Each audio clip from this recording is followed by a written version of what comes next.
I'm excited to welcome on one of the top prospects in 2022, and William Richardson. What's going on there, bro? What's up, everybody? How y'all doing? Pretty good, man. Well, let's just get right into this. You're 2022, which means it's now been a couple of weeks that coach can start talking to you, calling you. What's it been like? It's been crazy. A lot of different schools from all around the country been calling me. I'm blessed by God for that opportunity. I just want to say thank you to him first. Absolutely, man. And you look at down the list of all the offers you brought in recently: Seton Hall, Xavier, Marquette, St. John's, A&M. What's it like kind of talking and bringing in all these big schools now as well? It's just I'm glad that some schools are starting to notice me and my skills, and it's just a blessing and just a great opportunity. Let's go to that very first day. When the first call came in for you, take us to that first night and that first day. It was actually at night around like 12:30. Vanderbilt was my first call, and I already had the offer from Vanderbilt, but the fact that they called and still showed that they're interested in me, it meant a lot. We know what Vanderbilt has as a coach, and it's obviously a former, NBA player, has a relationship like that. What kind of appeal is it possibly going to a college that could have a coach that played in the NBA? What kind of attraction is that to you? I feel like it's not really a big attraction, but I feel like it's a big help because I can learn a lot from the NBA standpoint. But that would be great. Absolutely. We'll talk about some of the schools now you have offers from. We'll talk more about them in a second, but how are the schools that have yet to extend the offer to you? Who's shown the most interest to you at this point, but have yet to give them the offer yet?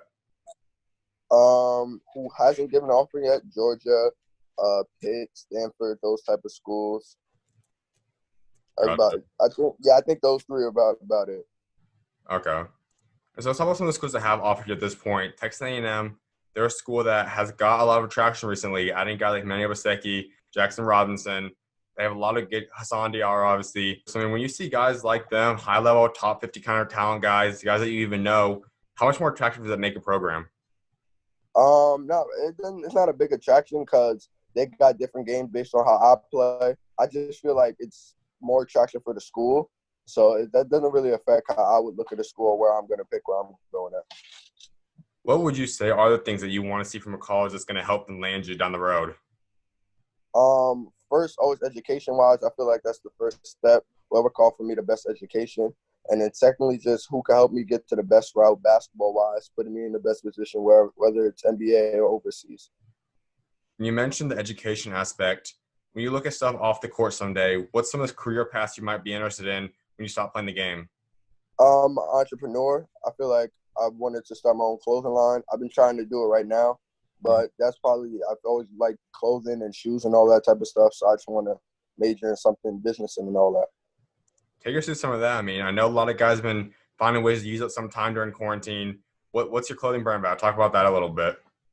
Okay, it's WGB is why go bankrupt, meaning like most people, the biggest attraction ever is money. So me and my cousin and my uncle, my other friends, we were just gonna start like a business. We're gonna make a website, and the shirt was just gonna have money on it, and meaning, but money was gonna be wrapped up. But it was still working on it, but it got a little idea. Yeah, that's awesome, man.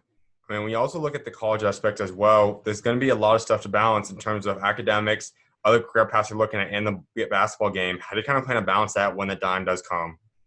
I think I got it. I've been doing it my whole life. I'm a pretty Mm-hmm. good student, so I feel like it's not gonna be a challenge. Without a doubt. And another school I'd like to kind of touch up on is a school like St. John's, a school like St. Hall, some of the schools that are somewhere close to home to you.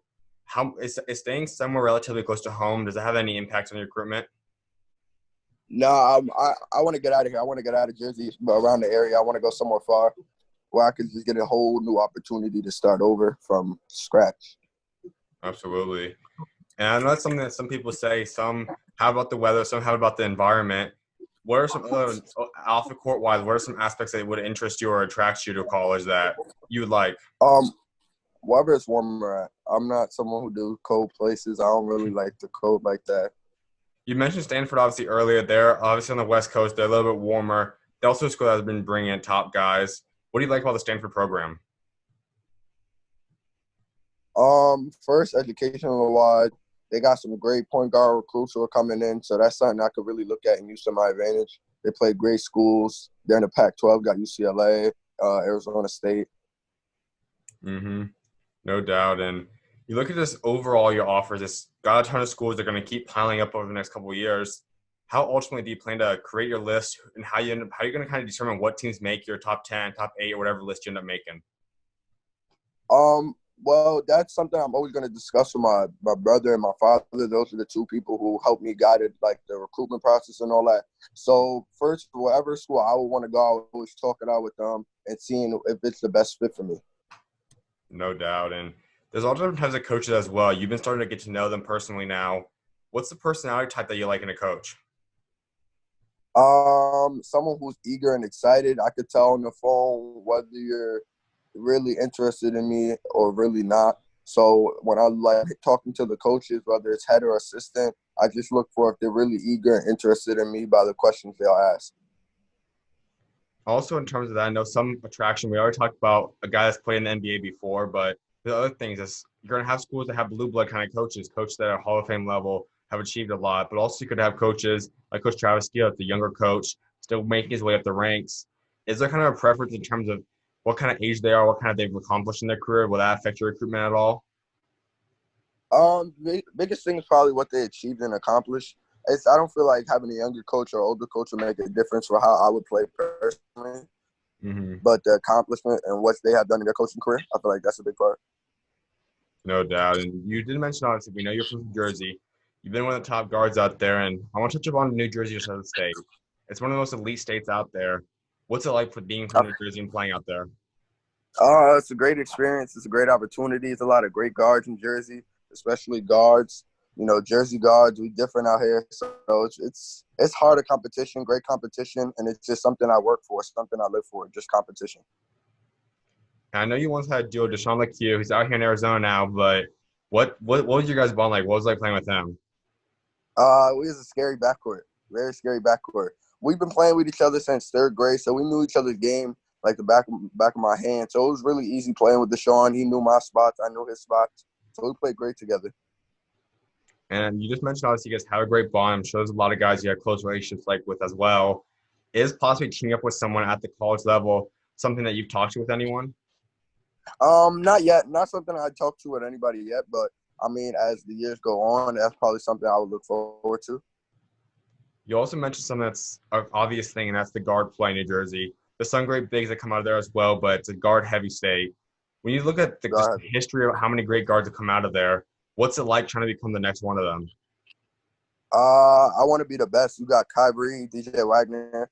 You got a lot of great guards who came out of Jersey. So one, it's just I put myself to a higher standard, so it can help me push myself forward and be better than them. Not just trying to be average or be at the same level. I want to push myself to be better than them.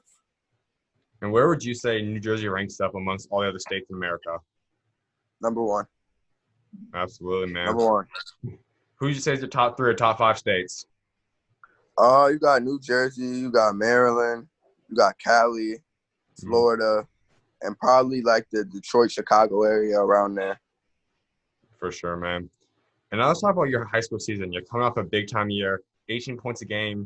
What was this past year like? Take us through the year. It was a crazy ride. You know, a lot of people doubted us because we lost Zach Freemantle, Zach Xavier, Doug Eddard. Those were two top guys. I feel like they had a great freshman season at their colleges. So people doubted us. They didn't think we were going to get to the point where we got at. So we played with a chip on our shoulder, having a younger team. So it was a crazy season. And there's a lot of town in New Jersey that we've already talked about, a lot of big time teams that you guys might not have as much national attention as someone like RC would have, someone obviously like Blair Academy. You guys put together, you just said, multiple D1 players in each class. What's it like being part of that program? We're a family. You see, I got the shirt on right now. It says family. Mhm. And it really shows, you know, Coach Billy, Coach Armstrong, he implanted in our head that family-based type of relationship with each other where if I needed something from one of my teammates, I could call them any day or vice versa. That's big time. And you look at what you were able to accomplish this upcoming year. You guys are losing more pieces once again. You're going to have a larger role once again. What do you think you're capable of putting up next season? Uh, Average-wise, I feel like I should be around the 20 to 22. And for assists, I want to try and average at least close to 8 to 9 assists. I'm a great playmaker, and I just want to get my teammates the ball. So last year, my sophomore year, I was more off ball because we still had our senior point guard who was really good. So coming to my junior year, I'm playing my natural position, which is the point guard position. One of those guys you are losing is Matt Zona, a guy that's going to Notre Dame, another great Division I prospect. What was it like playing with him? He was like our anchor. People didn't really give him the credit he deserved for last season because he wasn't putting up 30 every game, but he really held it down for us, being that inside presence on both sides of the floor. He really played hard, and as a leader-wise, he showed me a lot of things that I'm going to carry on to the next group or the younger group coming in. And we know what you're going to be. You're going to be one of the faces, if not the main guy in the team next year. Who else is some of the surrounding pieces that's also going to help lead the team next season? Julian Brown, who's in my class, he's an efficient scorer. He had a great sophomore season. Him coming in, we're going to be good. We got 2 big impact freshmen, so I feel like they're going to be very important. Elliott, and you got Terry. I feel like we're going to have a great team. You already imagine it's been some even bigger schools, maybe even in state, but if not, outside the state, that started reaching out, testing, see if you'd be interested in going to a big prep school, a big national schedule kind of school. Is that something you'd ever consider? Nah, I feel like I want to stay at Bergen Catholic all 4 of my years. That's something not a lot of guys want to do. They want to shift around, maybe spend the first 1 or 2 years at a normal high school. Why is it that you want to be able to establish a legacy unlike some other guys don't?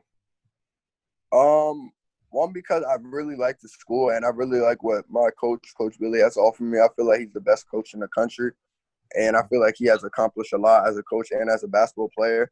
So he really taught me a lot my first 2 years, and I just want to grow with him as a player and just so he could teach me everything I need to know and be ready for college. That's awesome, man. And another big thing is we're still waiting to see what coronavirus is going to have impact more on. And that's obviously you. You could have had another big-time breakout season this past year. Playing with PSA. Why did you choose PSA, though? Also because of the family-based brotherhood type team. My freshman year playing with PSA taught me a lot from the standpoint of playing on the highest level, putting their players on the highest level, and helping me personally get recruited by schools, whether it was going to camps or just playing in the UIBL circuit. And that's something that each state's kind of on their own in terms of when they're going to play basketball and to what degree they're going to play basketball. What's it looking like for you guys? I don't know yet. I don't know what's going to happen. We have Zoom calls at least like once or twice a week trying to figure out what's going to go on. So we're still talking about it. So from that, I wouldn't even know the answer.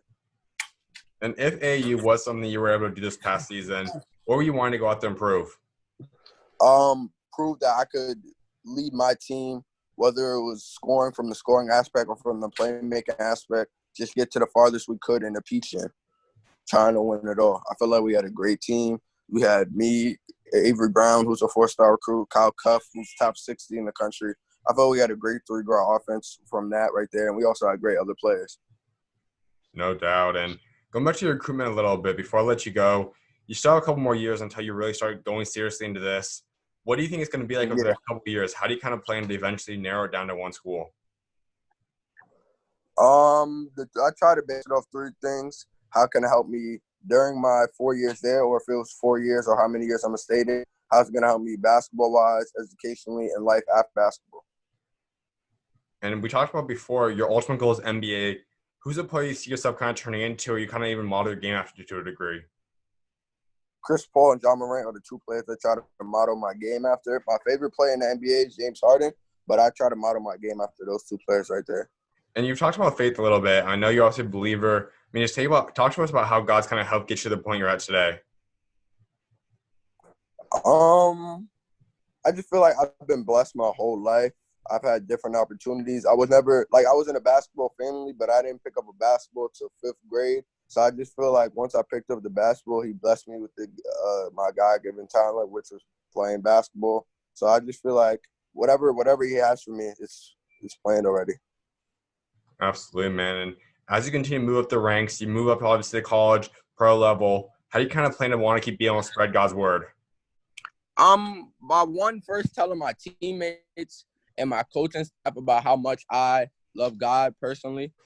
And one of my last before I let you go then is you always want to build a legacy for yourself as well, both on and off the court. What do you want that legacy to be by the time you walk away from this game someday? That people know me as someone who's always worked hard working, care for his teammates, and just put 150% every time he stepped on the court, whether it was for practice, a game, scrimmage, or whatever. That's big time, man. Well, definitely appreciate you taking time to come on, my guy. I look forward to seeing what God's got next to you, man. Of Thank you for having me. course, man. You're always welcome on, bro. God bless. Same to you.